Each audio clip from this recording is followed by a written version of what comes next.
మన రాణి కథలో గ్రామంలో రాజు అనే ఒక అబ్బాయి ఉండేవాడు. అతను ఎప్పుడూ మంచి పనులు చేయడు. ఇంట్లో ఉన్న వారితో ఎప్పుడూ గొడవలు పడుతూ ఉండేవాడు. ఊరిలో కూడా అందరితో తగులు పెట్టుకునేవాడు.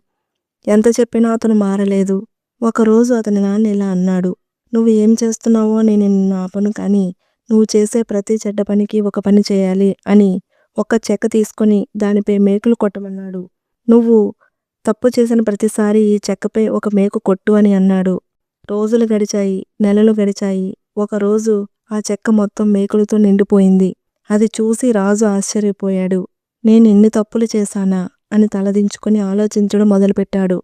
అతనిలో మార్పు వచ్చింది. అతను తన నాన్న దగ్గరకు వెళ్ళి, "నన్ను క్షమించండి" అని అన్నాడు. అప్పుడు అతని నాన్న ఇలా అన్నాడు, "బాధపడకు, ఇక నుంచి ప్రతిరోజు మంచి పని చేస్తే నువ్వు కొట్టిన ఒక మేకును తీసేయ్."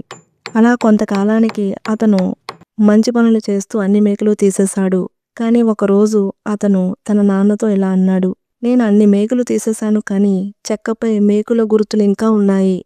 అప్పుడు అతని నాన్న చెప్పాడు, "ఇదే జీవిత సత్యం. మనం తప్పు చేసి తర్వాత మంచి పని చేసినా కానీ ఆ తప్పు చేసిన గుర్తు మాత్రం కొంతవరకు మిగిలిపోతుంది. అందుకే ఏ పని చేయడానికైనా ముందు బాగా ఆలోచించి చేయాలి." Thank you for watching. Subscribe for more videos.